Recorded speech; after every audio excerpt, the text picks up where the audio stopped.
Existía en el país una tensa calma sobre el tema de los hidrocarburos. En noviembre del año pasado, el viceministro de Hacienda dijo que era un tema que estaba todavía bajo revisión por ser tan sensible para la economía del país, y ahí reposaba una esperanza para el sector de los hidrocarburos. Una que se esfumó ayer cuando la ministra Irene Vélez le comunicó al mundo que Colombia no aprobará más contratos de exploración y de producción de petróleo. Esta fue su intervención en Davos. Decidimos también que no vamos a conceder nuevos contratos de exploración de gas y de petróleo.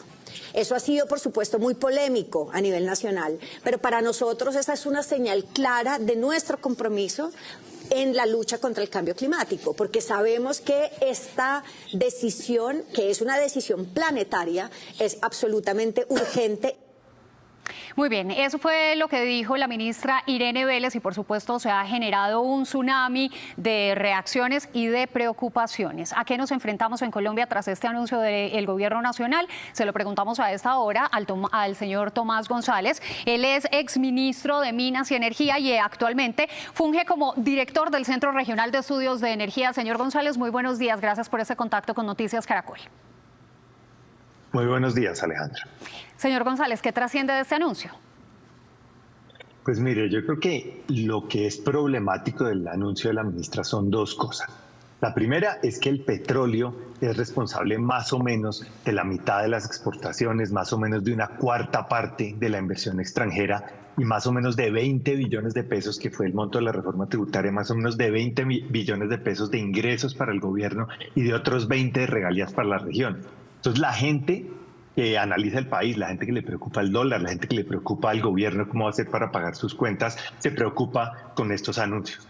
Y la segunda razón por la cual esto es problemático es porque necesitamos mucho más gas para poder hacer la transición energética bien y a mínimo costo. Entonces, si necesitamos encontrar más gas del que tenemos, y renunciamos a buscarlo y a encontrarlo, pues es preocupante ver de dónde va a salir ese gas que necesitamos y si eso nos va a exponer a exportaciones más costosas y menos rentables, a importaciones, perdón, más costosas y menos rentables. Pero justamente ese fue uno de los argumentos que esbozó ayer la ministra Vélez. Dice, el mundo va a dejar de comprar gas y petróleo, hay que hacer cuanto antes un cambio, tiene que ser rápidamente, y es el compromiso de Colombia por contrarrestar el cambio climático. ¿Eso tiene efectos prácticos?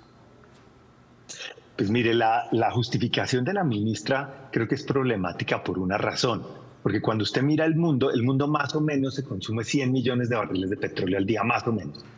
Y lo que nos muestra la Agencia Internacional de Energía, que es la entidad que ha mirado, que tiene más credibilidad, que con más seriedad mira lo que hay que hacer para evitar los peores efectos del cambio climático, nos dice que en 2050 vamos a necesitar más o menos la cuarta parte del petróleo de hoy y más o menos como un 60% del gas. Entonces, cuando uno mira esos números, dice, el mundo va a seguir consumiendo petróleo. El mundo, haga lo que haga Colombia, el mundo va a seguir consumiendo petróleo. Ese petróleo se va a consumir y va a hacer las emisiones de gases de efecto invernadero que están afectando al planeta. Colombia, si renuncia a vender petróleo, al mundo no le importa, se lo compra alguien más. Entonces, al mundo no le va a pasar nada porque Colombia deje de vender petróleo, pero a Colombia sí le va a pasar mucho porque Colombia deje de vender petróleo. Y ahí es donde viene la dificultad con la justificación. Estamos aceptando o estamos acogiendo un costo y no vamos a generar realmente ningún beneficio concreto en términos de cambio climático. Muy bien, quiero que también, por favor, escuchemos la intervención en ese mismo escenario del presidente de Ecopetrol, Felipe Bayón. Esto fue lo que dijo. We think in Ecopetrol that without transmission, there's no transition. En Ecopetrol creemos que sin transmisión no hay transición. Al final del día, si no tienes la capacidad para sacar los electrones de donde son generados y llevarlos a los mercados, va a ser muy difícil. Puedes tener lo solar, lo eólico, los solares y lo geotérmico y todo lo demás. Entonces tenemos una estrategia y va a cambiar. Es a 20 años. Puede ser de manera ajustada, puede ser de alguna manera modulada. La población continuará creciendo, vamos a necesitar gasolina, diésel, jet, petroquímicos y gas de buena calidad, mientras que necesitamos producir el resto. En español usamos un término llamado sostenibilidad, es poner la tecnología en el centro de ser sostenible. Bueno, usted nos lo acaba de decir, Colombia puede dejar de producir, pero el mundo va a seguir demandando. Es exactamente eso lo que expuso el presidente de Ecopetrol ayer en Davos. Hablemos de esa forma de comunicación de política pública del gobierno, porque hay como un cortocircuito ahí entre lo que dijo la ministra y lo que dijo el presidente de Ecopetrol. Pues lo que dice el presidente de Ecopetrol tiene mucha razón. Claro que hay que hacer la transición energética, claro que es importante derrotar las emisiones que están calentando el planeta, pero hay que hacerlo de una manera ordenada y de una manera responsable.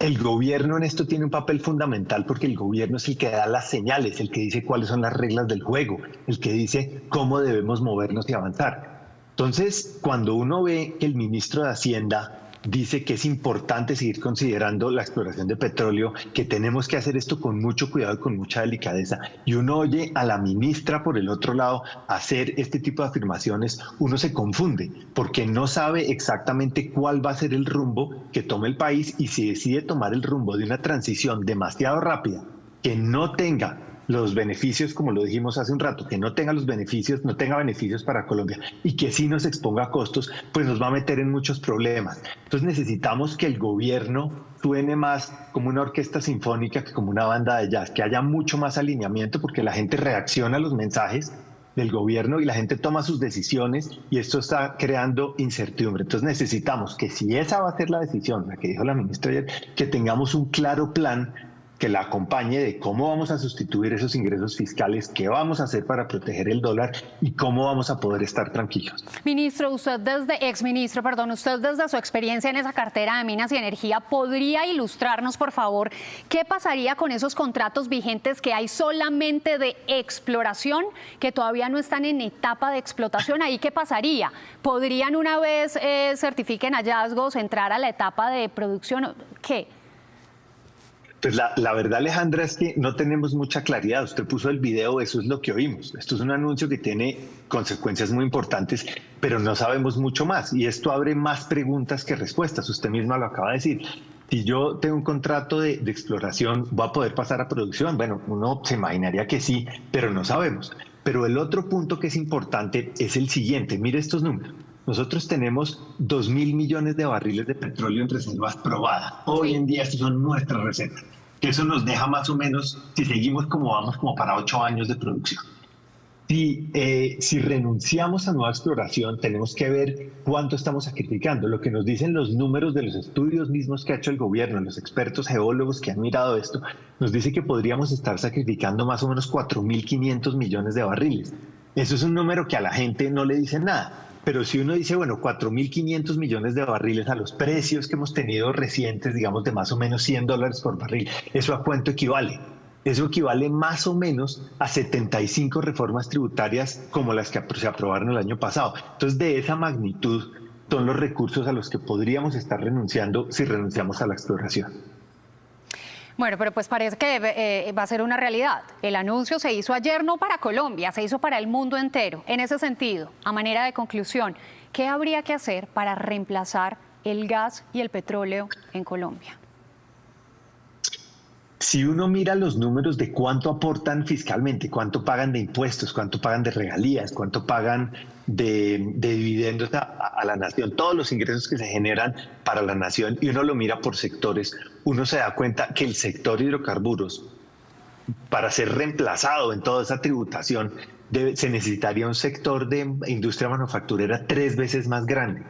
O expertos, por ejemplo, como el exministro de Turismo, Julián Guerrero, que es una autoridad en los temas de turismo, ha dicho que necesitaríamos entre duplicar y triplicar el turismo para poder sustituir al petróleo. Usted mira la agricultura, tendría que crecer más o menos 20 veces para poder sustituir los impuestos que tiene el petróleo, entre 20 y 25 veces. Entonces, lo que uno dice es, si vamos a hacer una transición energética acelerada, tenemos que hacer una transición fiscal, y si no hay un plan claro para hacerlo claro y creíble, pues va a ser muy difícil y va a ser muy complicado para la economía poder hacerlo.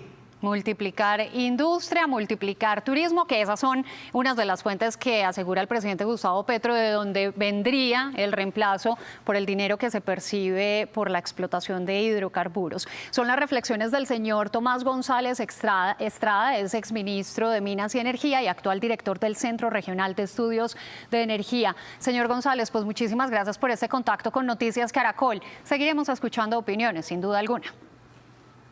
Muchas gracias. Un buen día para todos. Un buen día, señor.